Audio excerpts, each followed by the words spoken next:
Matt Murray goes down to injury, and Michael Bunting gets himself in trouble again. Welcome into Rink-Wide Toronto, presented by Bodog. Sports odds, poker tips, and free casino games. Make a play at bodog.net. David Alter coming to you from Scotiabank Arena, where the Toronto Maple Leafs fell to the Detroit Red Wings of 5-2, joined by Paul Hendrick, who is in Madrid, Spain, living it up in the sunshine. Yeah, this is another interesting one. You know, we're getting to the tail end of the season, Henny. The Leafs lose in regulation, but we're not really going to remember this game in the future for anything else but a couple of things. You know, this was a Matt Murray scheduled start, tail end of back-to-backs after Ilya Samsonov performs pretty well against the Ottawa Senators, picking up the shutout. And late in the first period, what looked like a freak accident, Lucas Raymond just losing an edge, going tumbling into Matt Murray. And if you watch the footage, it looked like Murray just had no chance to brace for it. And his head kind of did this whiplash back thing. I'm not describing it very well, but yeah, he had to be looked at for a while, and then he got pulled. Sheldon Keefe did say that he was tested for a concussion, but there is no update. But Henny, how concerned should the Leafs be about Matt Murray if he is out short or long term, just given the injury history that this goaltender has already had and depth in the position being paramount for any Leaf success? Yeah, I think they've got a legitimate chance to be very concerned, as are all the teams getting ready. You just look at Tampa and the situation, and potential injury to their blue line last night. You want to get through this final stretch of the last 2 weeks, Dave, as best you can, and that's injury-free and ready to go. So I'm all for load management. I know the Leafs had some very talented people up in the press box tonight watching the game, but you want to look at the final 6 games, home games against Columbus and Montreal. Definitely win those, because I think the prize at the end of the regular season and home ice against Tampa is very much worth wanting to get. So given that, and given how well Tampa's playing right now, they're on a bit of a heater. It's important that you've got to have all your guys healthy. So load management, I'm all for it. Win the games you're supposed to win. That might have included tonight, although it was a bit of a difficult situation on the back-to-backs, and a rested Detroit team that had a day off after coming in from Winnipeg. But I don't know if they're going to be able to go the distance with a Samsonov and a Joseph Woll. I just don't know. Although I think they're a much better defensive team, you like to have at least Matt Murray and the experience he brings to the postseason. That said, we're talking hypothetically right now, and I'm just hoping he's healthy. But you don't want to lose any of your top forwards or key defensemen, and you do not want to lose one of your 2 starting goaltenders, whether it's 1A or 1B in Murray. And you tweeted, while the game was on, that Samsonov raising his arm after that second great save in the period, that there would have been some concern.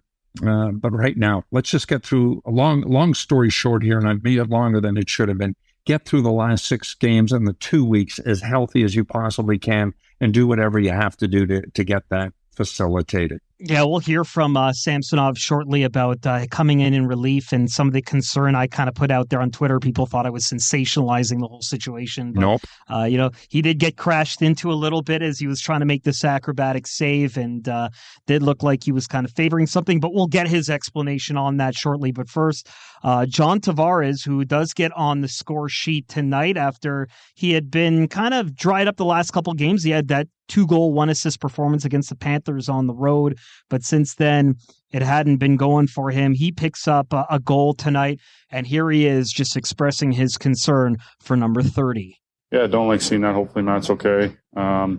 So unexpected. So there's no opportunity for him to brace the impact or sense that it's coming. So obviously, hopefully he's okay, and it's just precautionary. Must feel for him because he's had such a run of injury. 100%. Yeah, no doubt. I mean, he's played some real solid hockey for us this year, and just hasn't really been able to get a traction that way because some of the things he's been dealing with, and then a tough bounce back one. Before this injury, Henny, I had an article up at the Hockey News, and we're just kind of looking at after Ilya Samsonov's performance on the road, that it just seemed pretty clear to me who was going to be the starter, regardless of the injury that took place. And before the injury took place, Murray had 2 goals allowed on 7 shots. The second one was not pretty, went right through him. Didn't really look like he was kind of set and engaged in this game.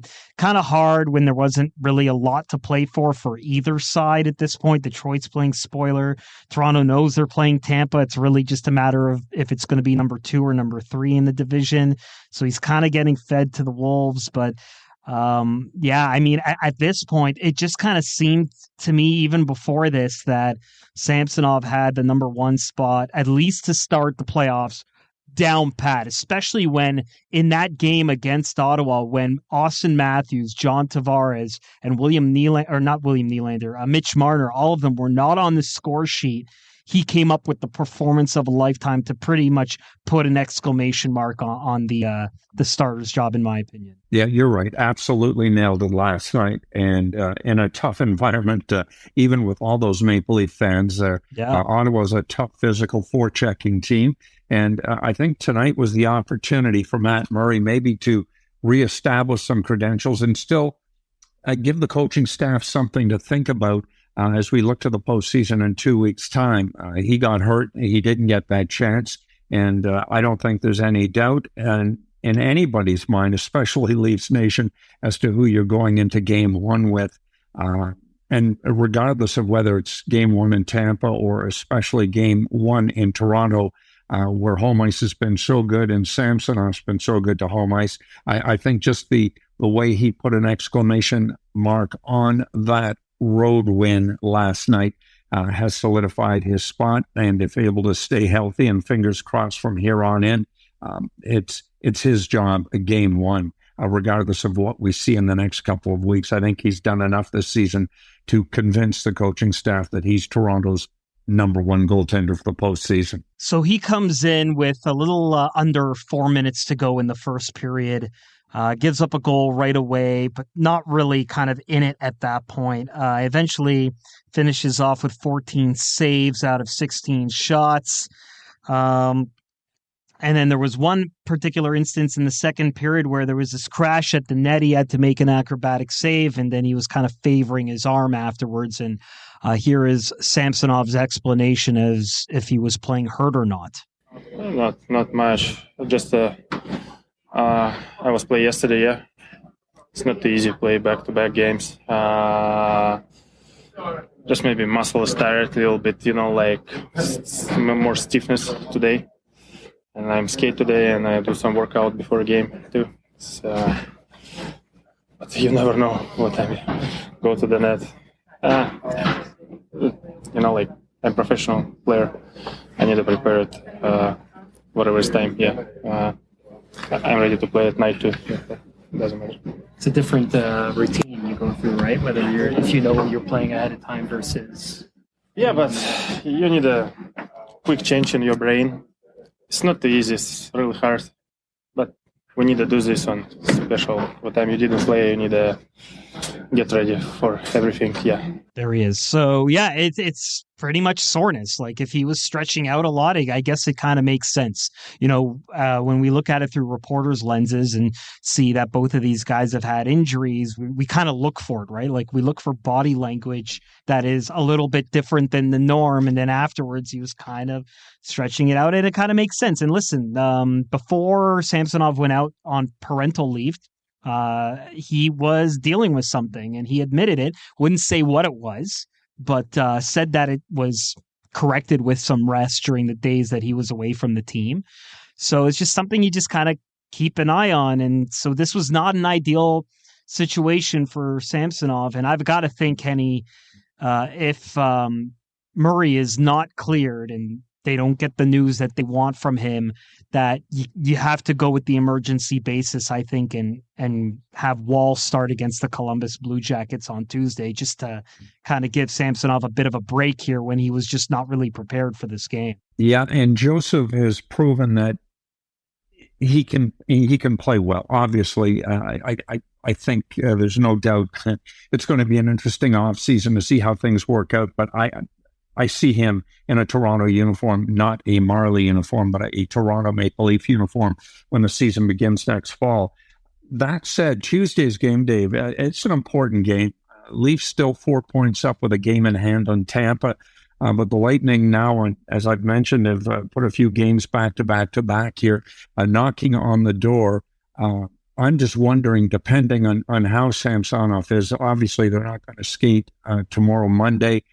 We'll see where he's at Tuesday. Maybe you exercise on the side of caution and go with Joseph Woll, knowing he's going to be good enough to beat Columbus. Or do you look at your schedule and say, okay, we've got Columbus at home. We also have Montreal at home. But those 4 road games, I mean, they include Boston, Tampa. Who else have we got? The Rangers, and there's another tough game in there as well. Carolina, I think. They're all going to be 4 very tough road games in which to secure points. So maybe you want to get your points when and where you can. And Tuesday is going to be one of those games. That said, I'm thinking Sheldon probably goes with Joseph Woll, given what he's been able to do when given the opportunity.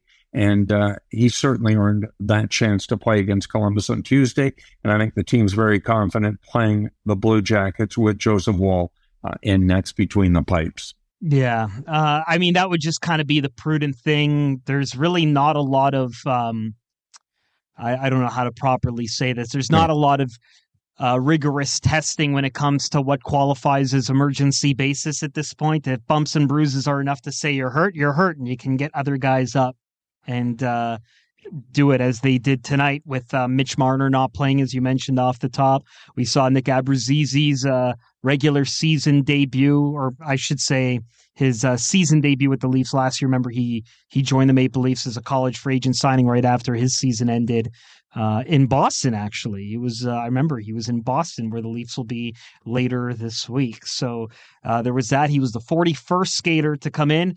Radim Zahorna, after a huge breakthrough debut yesterday with the Maple Leafs, was back in the lineup again. Wayne Simmons also got back in there. We saw the return of 12 and 6. And we'll talk about some of the other guys who made their return in the next segment, including Connor Timmins, the kind of forgotten 9th defenseman of the Toronto Maple Leafs. But the other big story in this is really just Michael Bunting. It's been a storyline all season long when it comes to the officiating, the emotional aspect of Michael Bunting. You know, for a while it looked like he kind of had things under control in that regard, not reacting. And then an incident happens here. He's got Jake Wallman cross-checking him late in the second period. And he goes down on the cross-check. I'm looking at it. It looks normal. They blow the whistle. And then you see that Michael Bunting has been given an embellishing penalty for it, which, you know, looked like a bit of a reputation call at that point, just because Bunting has been called for this before, but that didn't really look like embellishing. And then later, in a bit of a scrum with 2 seconds to go in the second period, Bunting is tossed for 10 minutes. And when he does get out of the penalty box midway through the third period, Sheldon Keefe only plays him for 2 shifts, which I thought was also pretty telling about how that goes overall. Here's Sheldon Keefe talking about if he was surprised to see that game misconduct call on number 58. Surprised? I mean, based on the way that he's been officiated of late, no, I'm not surprised at all. So that's part of it. But, you know, it's Bunce has got to do his best to stay on the line in terms of how he's been officiated. Kyle will deal with that with the league. So that's an interesting one. You don't usually hear the head coach reference the GM and saying that there's going to be some sort of conversation there. And, you know, he kind of called out the officiating without calling out the officiating, but at the same time put Michael Bunting in his place for just, I guess, reacting in that moment, because this is kind of what I talk about when it comes to refereeing discourse. Yeah, it's bad. They're going to get bad calls, but if you lean into it or you show up the officials or you don't shut your trap, it just gets worse. And it kind of seems like that's what's happening here, but I don't know of a situation where a GM can talk to the league and anything's necessarily going to change on that. I don't know if I think that just pours more gasoline. I don't know if that's necessarily going to do anything. You've been around longer than I have. I don't know. What do you think? Yeah, I agree with you. But I think a lot of it is just posturing as they get ready for the postseason. What you don't want to see is a player like Bunting ending up on the wrong side of calls that might cost you a playoff game and maybe inevitably a series. But I think it's going to be called a lot different in the postseason. I think they're going to want young Michael to sort of approach things a little differently. Maybe not the embellishment, maybe shut his mouth for a period of time. I tweeted tonight, Dave, I said it's a fine line separating control and contempt. It was a phrase that I used to use to describe Darcy Tucker and the way he played.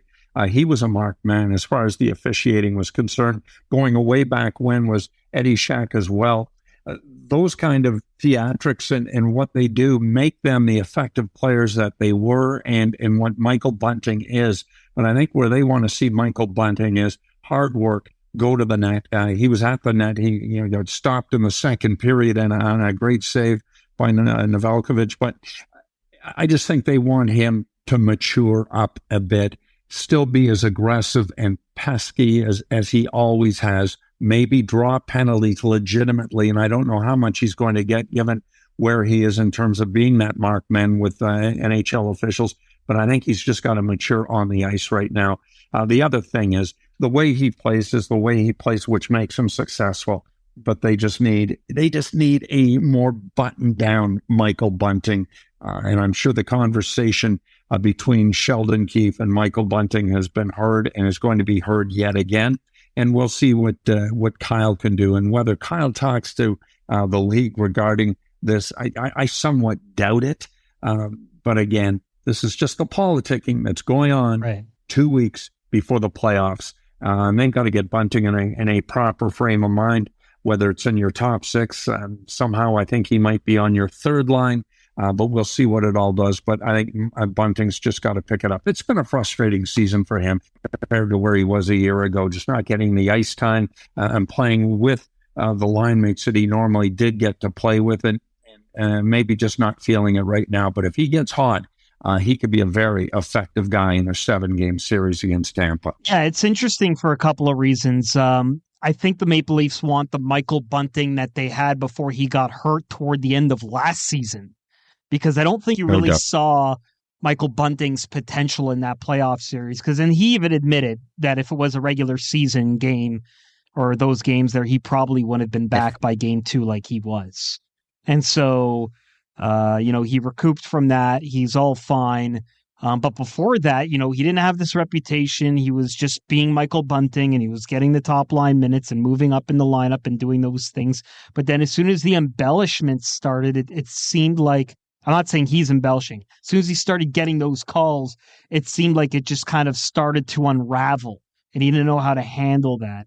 And, for a little while, it's a different type of player, but Austin Matthews had trouble with this early in his career too. Not from an embellishing standpoint, but from showing up the officials and things. Like when he would remember that time when the goal was called against him, but then he did the referee's arm when he did get the goal to indicate that it was a goal. There was that. Yep. There was the yelling at the officials when he got hooked on the Jacob Chychrun overtime winner against the Coyotes the previous season.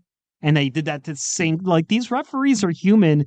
They're supposed to be unbiased, but they remember stuff. They just do. It's one of those things where it takes a lot of time to just play that game and be on the right side of how you conduct yourself with the officials and just not bark back and do all those things. It's tough because you're out there, you're on the ice, you're a warrior, whether it's the guy in the zebras or the guy on the other side. It's just the way it is, right? The heat of the battle. So it's just something that as he gets older and hopefully he can kind of figure out, that's something that's going to happen. And then that's why he got benched after he came off that misconduct. He only played 2 shifts afterwards. And so I think that was message sending as well. Yeah, that's an interesting one because I don't think the Leafs have really had the ideal Michael Bunting that they've wanted for the playoffs. And now with just 6 games or so left, that's kind of where they want to go in that regard. All right, we'll take a break. And when we come back, we'll get to the Bodog line of the day. And we'll also talk about Connor Timmins, who hadn't played in a game since February 24th, and some other load management things that the Maple Leafs have done now with Toronto and Tampa locked in for an opening round contest. You're listening to Rink-Wide Toronto, presented by Bodog. Make a play, Canada's choice for free casino games, sports odds, and poker strategies. Rink-Wide Toronto, pregame, postgame, every game.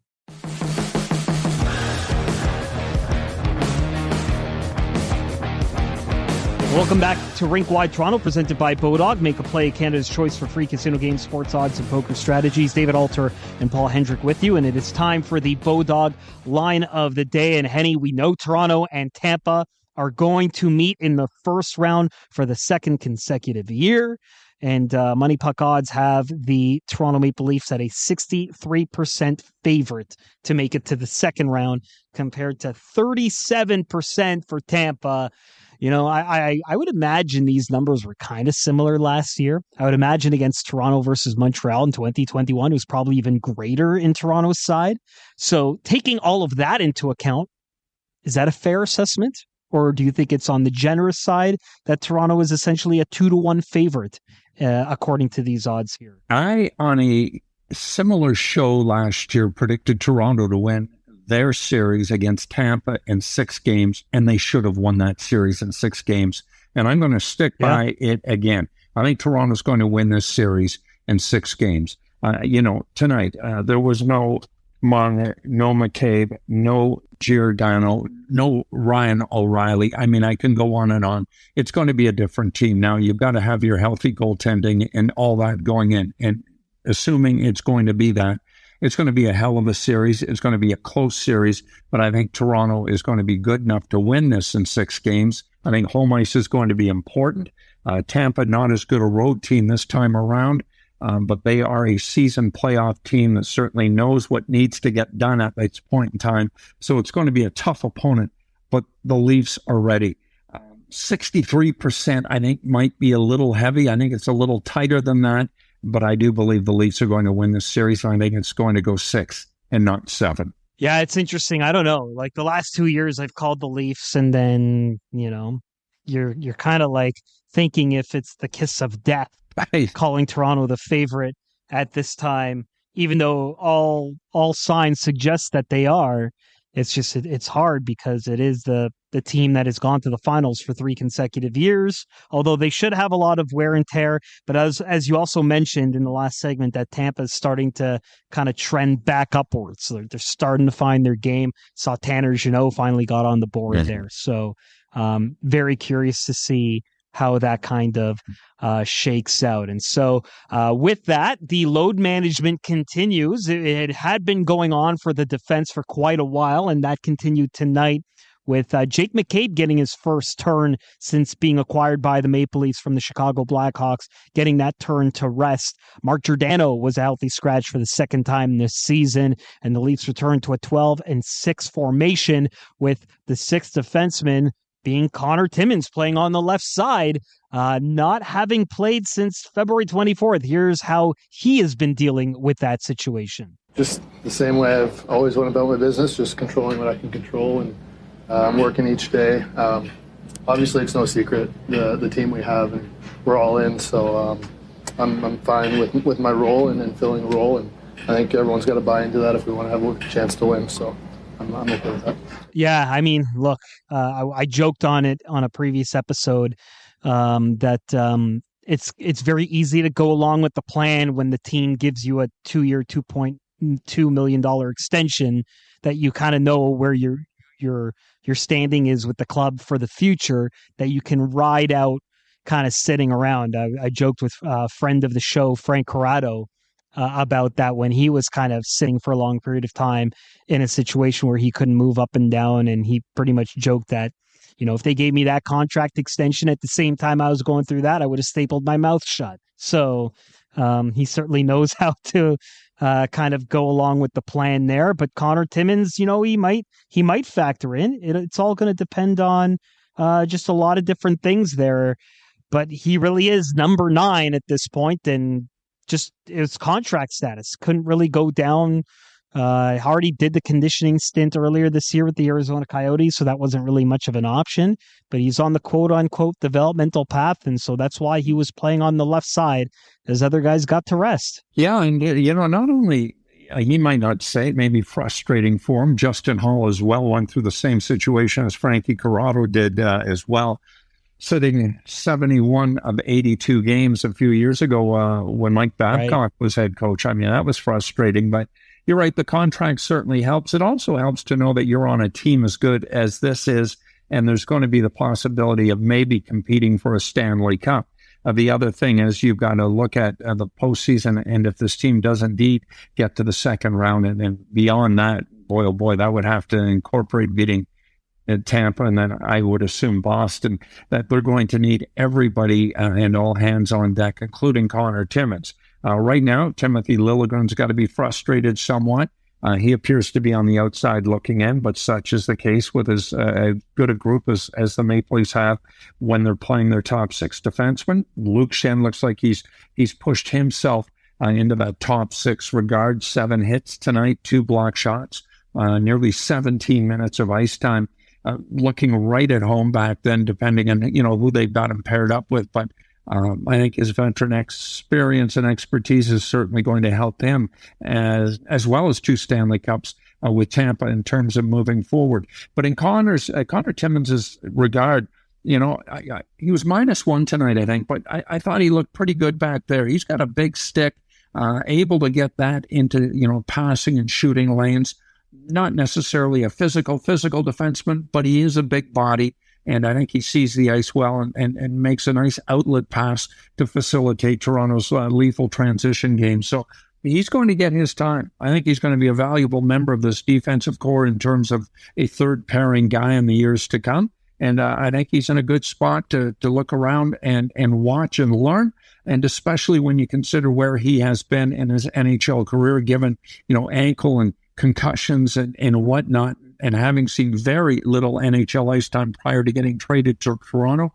And when they've asked him to play, I think he's played well, and I don't think Sheldon will not hesitate to put him back into the lineup in the event that they need him at some point in the future. And again, I think as the season winds down the next couple of weeks, he's going to get a chance to play. Yeah, he kind of reminds me a little bit. It's a very small sample size of what Eric Gustafsson, in the short time that he's been here, has been able to do. But unfortunately, Gustafsson is away on personal leave for a family matter. There is no update as to when he would return to the Toronto Maple Leafs. So, but you're right, Timmins, he was back on PP2 in that spot at the limited time and did get the assist to facilitate a goal. I believe it was a second after the penalty had expired. So Calle Jarnkrok's goal was not a power play goal, but certainly is a puck mover who knows how to contribute offensively.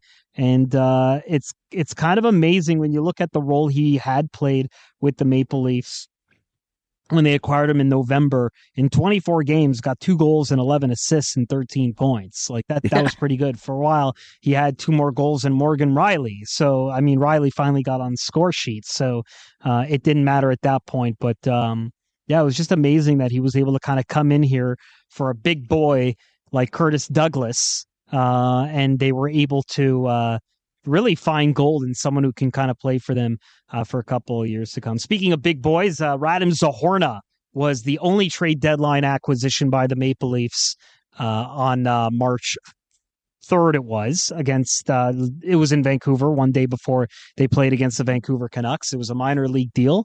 He got in yesterday, had the best perhaps 6 minutes and 15 seconds anyone could ever play, getting 20% of the shots on goal, getting the goal that made it 3-0. And again, he plays tonight. Nick Abruzzese also in there. The 41st skater for the Toronto Maple Leafs this season, Henny. It's definitely a record. I think Chicago is next on the list I saw with 38 this season. Just shows you the turnover this team has had. It shows you just kind of the whole getting everyone involved to collect all these data points. And I've got a wager we might see a couple more new faces. Obviously, Matthew Knies is the biggest one.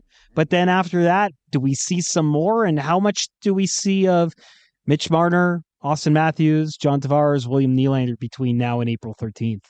Well, I think you win a game against Columbus on Tuesday. You move one step closer in that regard. And there are some emotional games going into Boston and going into Tampa. I'm just hoping the Leafs are not in a situation where they've got to win those games. Of course, you don't want to lose. You want to play well, but in the big picture, they don't mean a damn thing. And even if the Leafs are to end up in third place in the Atlantic, okay, you've got to go down and play Tampa twice down there. They feel very comfortable in their ability to compete against the Lightning in their building. And if that means games 3 and 4, fine up here. And as we saw with Tampa in game 7, and in fact, the Leafs in any game 7 situation on home ice, it hasn't proven very favorable to them. And as important as it is, and I've been harping about it, it's not the end of the world if they don't get there. So to answer your question, important that you might want to sit out a Matthews or a Nylander or a Tavares, especially as you wind down in the last week of the season and get those guys ready, not risking injury, and get them ready for the season. You know, tonight was a tough game. In fact, the Leafs are 8-6-2 between March and now in April. It's difficult knowing where you are and really not being challenged. So you've got to commend them on what they've been able to achieve prior to that to earn that status. But they've just been treading water more or less, navigating injuries, and just getting to the end of the regular season. You can talk about the NBA and how teams or fans complain about load management where you've spent all this money to see a particular star. Well, the bottom line is the real season begins in the postseason. You've got to work to get there. Now we're going to see much more of this in the National Hockey League. And if teams have earned the right to sit certain people, then you sit certain people. And that's just the way it is. And it's going to be too bad for those fans who going to that one game and they might not get to see Austin Matthews or in case tonight, Mitch Marner, but that's just the way it is. And I don't see this changing at all. Yeah, whenever I see a lot of complaints on that, I feel like it's people just kind of searching for the devil's advocate outcome. Because, yeah, there's that, but do you want a player being exposed to injury if they're already hurt or they're feeling nicked up, or do you want them at prime for the playoffs? Like, you're damned if you do, you're damned if you don't with people sometimes, Henny. I've come to learn that. So you just kind of, the number one golden rule to yourself is just do what you feel is right. And in that situation, that's what the Maple Leafs are going to do. All right, that's going to do it for another edition of Rink Wide Toronto. Make sure you rate and subscribe on all your favorite podcast platforms. For Paul Hendrick, I'm David Alter. You've been listening to Rink Wide Toronto, presented by Bodog. Make a play, Canada's choice for free casino games, sports odds, and poker strategies. Rink Wide Toronto, pregame, postgame, every game.